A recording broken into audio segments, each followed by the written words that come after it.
Halo teman-teman, berjumpa lagi di channel Ken and Bram The Series. Kita kembali di edisi horor ya. Cerita horor kita kali ini melanjutkan cerita horor yang sebelumnya yang berjudul Teluh. Pada bagian yang pertama kita menyajikan cerita tentang Nur yang meneror keluarga Kojrat karena cintanya yang tersakiti. Nah, di bagian yang kedua ini kondisi berbalik. Sekarang giliran Nur yang mendapatkan teror habis-habisan. Seperti apa keseruan terornya? Yuk kita simak sama-sama. Cerita kita kali ini berpusat pada kehidupan Nur, di mana dulu waktu aksi penyantetannya ketahuan, dia beserta ayah dan ibunya memutuskan untuk pindah ke tempat yang jauh dari kampung halamannya. Di tempat barunya ini, Nur benar-benar seperti terlahir kembali. Dia dan orang tuanya menjalani hari-hari dengan baik. Bahkan Nur juga sudah menikah lagi dengan pria setempat yang bekerja sebagai manajer hotel. Dan sekarang Nur juga dikaruniai seorang anak lelaki yang berusia 3 tahun. Kehidupan Nur terlihat sangat bahagia. Sampai suatu malam, ayah Nur terlihat keluar rumah. Dia menuangkan cairan putih ke dalam mangkok lalu meminumnya. Tak lama kemudian mulutnya melepuh dengan merintih kesakitan. Dia tergeletak ke tanah dan meninggal. Ternyata yang diminum oleh ayah Nur adalah air keras. Kebayang sakitnya meminum air keras. Desas-desus warga mengatakan kalau ayah Nur bunuh diri karena tak kuat menghadapi tekanan hidup. Sementara Nur berkeyakinan kalau ayahnya hanya salah meminum cairan karena kondisi keluarganya baik-baik saja, tidak sedang ada masalah apapun. Selang 2 minggu kemudian, Ibu Nur terserang demam. Besannya pun datang menjenguk, dan mereka berbincang-bincang ringan di atas ranjang. Di tengah perbincangan itu, tiba-tiba mertua Nur terbelalak, seperti melihat sesuatu yang mengerikan. Wajahnya berubah jadi pucat pasi dengan mimik ketakutan. Tak lama kemudian,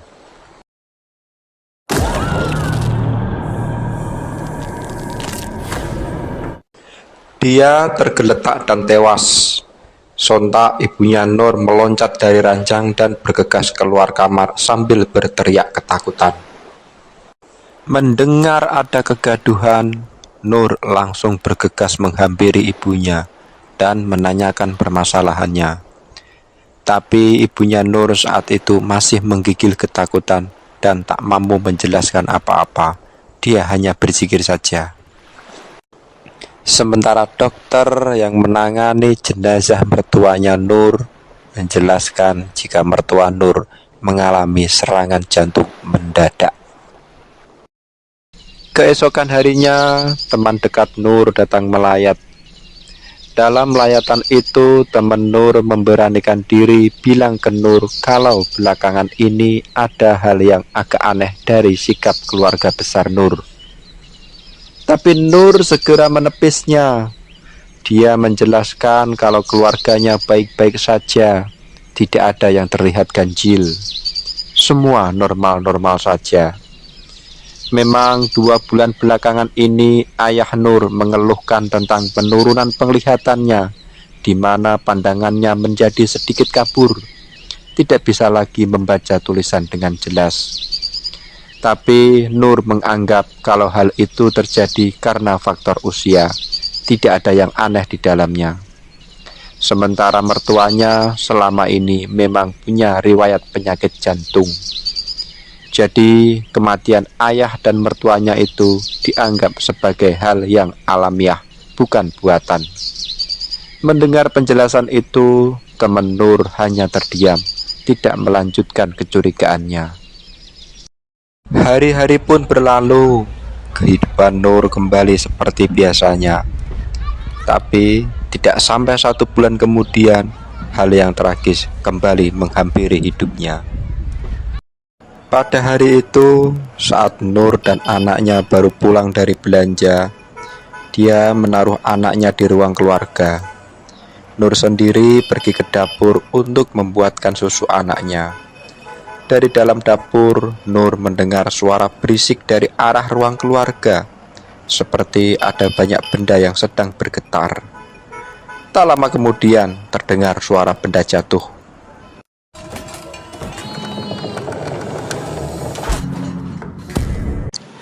Nur pun bergegas menghampiri anaknya. Didapatinya lemari yang ada di ruang keluarga sudah ambruk. Ada aliran darah segar di lantai. Spontan, Nur pun menjerit sejadi-jadinya menyaksikan pemandangan yang ada di hadapannya. Malam harinya, temannya Nur hendak mengikuti acara tahlilan. Karena jaraknya yang lumayan dekat, dia memutuskan untuk berjalan kaki. Ketika sampai di seberang jalan rumahnya Nur, dia melihat ada dua sosok berjubah hitam yang sedang menatapnya. Seketika bulu kuduknya berdiri.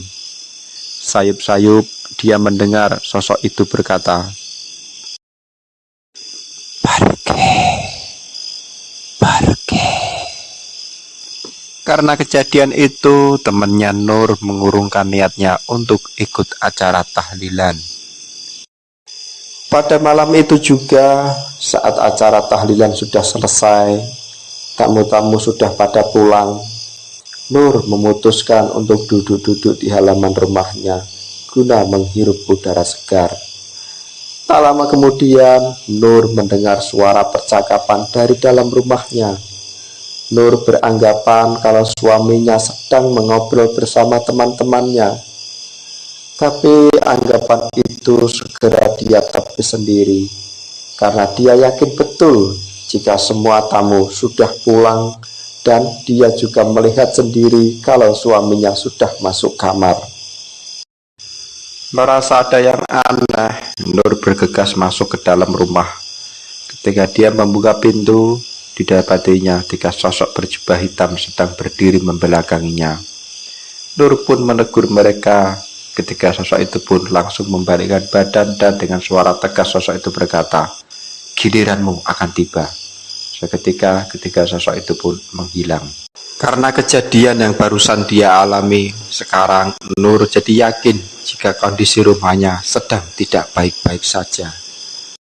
Keesokan paginya, Nur mengajak temannya untuk ketemuan. Di dalam pertemuan itu, teman Nur menceritakan peristiwa yang dia alami semalam. Nur balik bercerita dengan kejadian semalam yang dia juga mengalaminya. Sekarang dia percaya pada temannya jika rumahnya memang ada yang aneh. Menurut Nur, lemari di rumahnya tidak mungkin bisa roboh kecuali ada yang sengaja mendorong. Dan anaknya juga terlalu kecil untuk bisa membalikkan lemari itu. Jangankan anaknya, dia sendiri tidak mampu mengangkat lemari itu. Temannya Nur lalu menyarankannya untuk menemui seorang ulama yang ada di kota itu juga.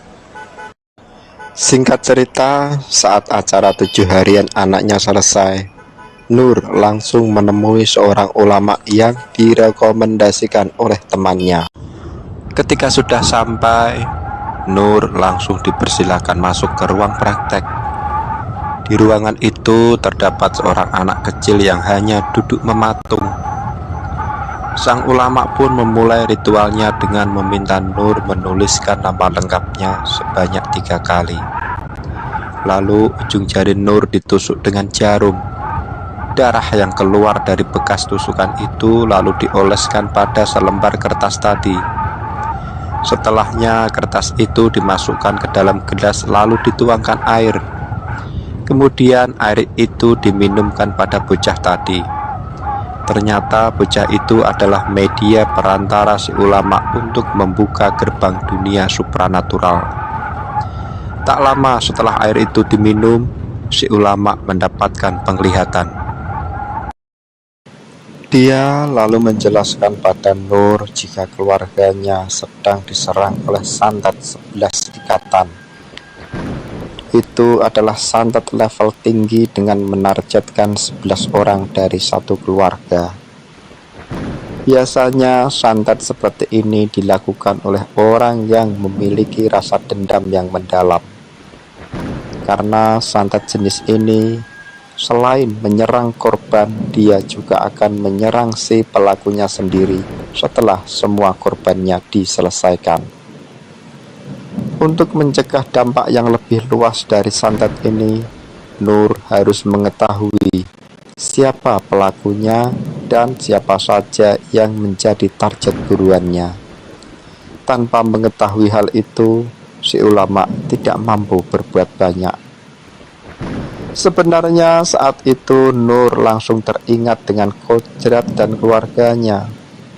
Merekalah satu-satunya orang yang kemungkinan besar menyimpan dendam mendalam terhadap dirinya. Tapi hal itu tidak disampaikan oleh Nur kepada sang ulama.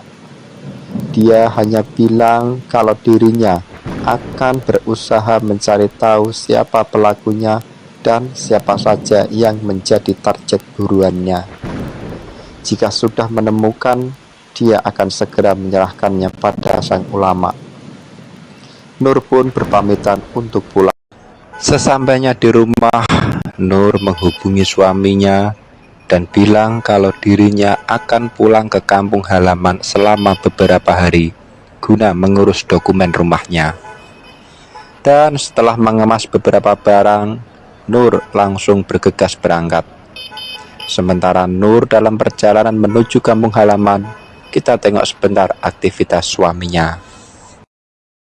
Di hari itu, suami Nur bekerja seperti biasanya. Di saat sedang bekerja, salah seorang rekannya menghampirinya dan menitipkan anaknya. Katanya dia mau keluar sebentar membeli keperluan anaknya. Dengan senang hati, suami Nur menerimanya. Di saat dia menimang-nimang anak itu, seketika dia teringat dengan anaknya yang sudah meninggal. Tak terasa, dia pun menangis dengan air mata yang membasahi pipi. Setelah selesai bekerja, suami Nur langsung menuju ke pusara anaknya. Dengan suara pelan dia berkata, "Ayah akan datang, ayah akan datang." Kata itu diucapkan berulang-ulang dengan pistol yang sudah dalam genggaman. Tak lama kemudian,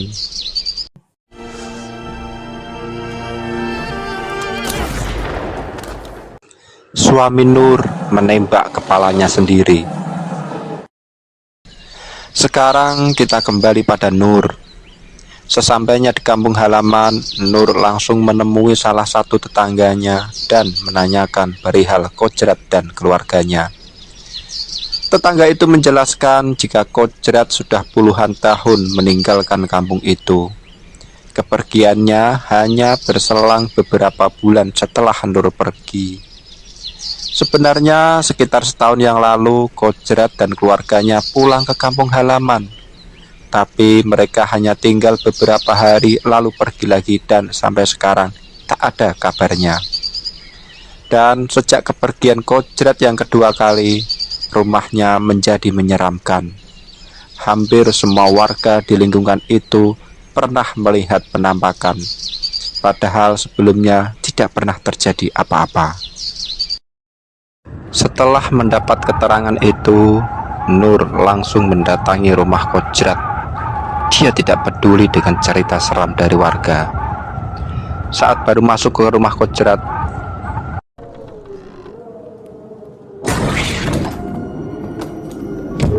dia langsung disambut dengan berbagai macam gangguan, seperti benda yang melayang-layang. Bahkan muncul juga penampakan Kodrat dan keluarganya dengan wajah pucat. Nur terus memeriksa rumah itu. Ketika dia menyingkap sebuah selimut, didapatinya ada boneka coklat dengan jahitan di dada.